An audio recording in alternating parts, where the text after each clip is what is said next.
Graça e paz, irmãos. Eu estou aqui hoje para mais um momento nosso, para mais uma reflexão. E o texto que eu quero compartilhar com os irmãos hoje, nós encontramos no livro de Atos dos Apóstolos, capítulo 17, e os versos 24 e 25, que nos diz assim: O Deus que fez o mundo e tudo que nele há, sendo ele Senhor do céu e da terra, não habita em templos feitos por mãos de homens, nem tampouco é servido por mãos de homens, como que necessitando de alguma coisa, porque ele mesmo é quem dá a todos a vida, a respiração e todas as coisas.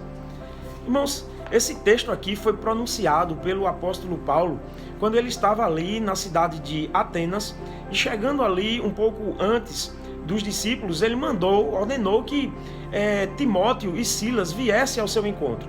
Enquanto ele aguardava ali, esses dois servos de Deus, ele observava a cidade e via que a cidade estava entregue à idolatria. E Paulo observava aquela cidade. E ele pregava também ali, entrava nas sinagogas, pregava para as pessoas. E ele falava dessa nova doutrina, a doutrina da salvação em Cristo Jesus como sendo o próprio Filho de Deus, o preço que foi pago pelos nossos pecados, e falava também da ressurreição dos mortos. E as pessoas querendo ouvir mais Paulo sobre aquela nova doutrina, porque as pessoas, nos diz o texto, que elas não se ocupavam de outra coisa a não ser dos últimos boatos, as últimas notícias. Então Paulo é levado para o Areópago, e ali ele traz essa palavra, e começa essa palavra falando do Deus desconhecido, que era um altar que ele encontrou oferecido ao Deus desconhecido. E era desse Deus que os atenienses não conheciam, que Paulo estava falando para eles agora. E Paulo traz então esta palavra. E esse texto é uma expressão viva do Deus que nós cremos e do Deus que nós também precisamos anunciar. Porque uma coisa não está desassociada à outra. A Bíblia nos diz que a boca fala daquilo que está cheio o coração. Então, se nós cremos, nós vamos proclamar, nós vamos anunciar. É impossível nós ficarmos calados. Da mesma forma, nós questionamos: como pode alguém crer e não falar, e não anunciar esse Deus tão maravilhoso que nós cremos? Então nós vamos ver que o texto nos diz aqui que ele é o Deus que fez o mundo, como Paulo anuncia aos atenienses, e tudo que nele há. Paulo está dizendo aos atenienses, aos gregos ali, porque ele também estava ali, envolto de pessoas dos estoicos, filósofos gregos, e ele estava dizendo: olha, Deus foi quem criou o cosmos e tudo que existe no mundo, nesse universo que vocês estão vendo. Esse é o nosso Deus, o Deus que nós cremos. E Paulo diz, ele é o Senhor do céu, o Senhor da terra. Paulo diz aqui também que ele não habita em templos feitos por mãos de homens. Quantas pessoas nesse momento não estão precisando ter um encontro com esse Deus maravilhoso, Criador do céu, da terra, Senhor de todas as coisas, que não habita em nenhum templo feito por mãos. É um Deus que nós não podemos representá-lo através de nenhuma imagem de escultura, nem do que há em cima no céu, nem do que há embaixo na terra. Deus não permite isso, porque ele não vai ser conhecido desta forma.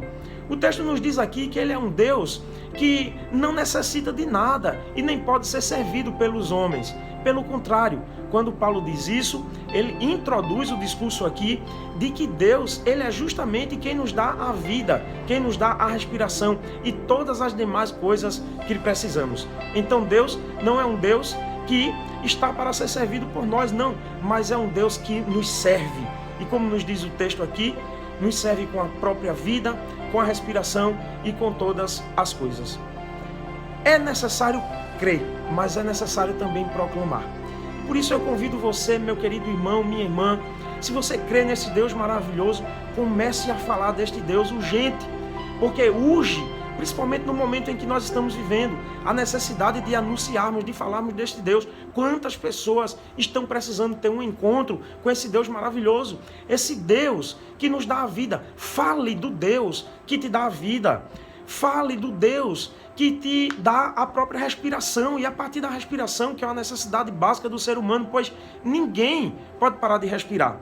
Alguém pode até se alimentar num determinado momento e parar de se alimentar.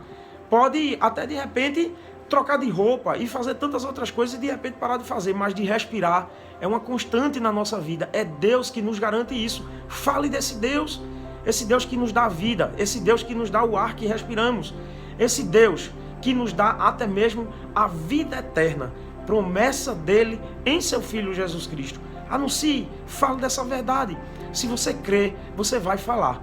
Porque é impossível nós crermos neste Deus e contermos essa mensagem somente para nós mesmos.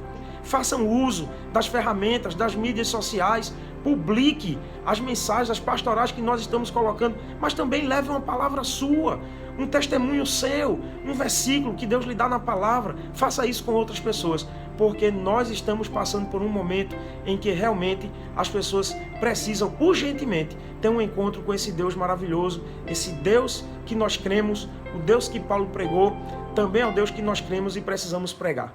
Que Deus abençoe os irmãos e até um outro momento.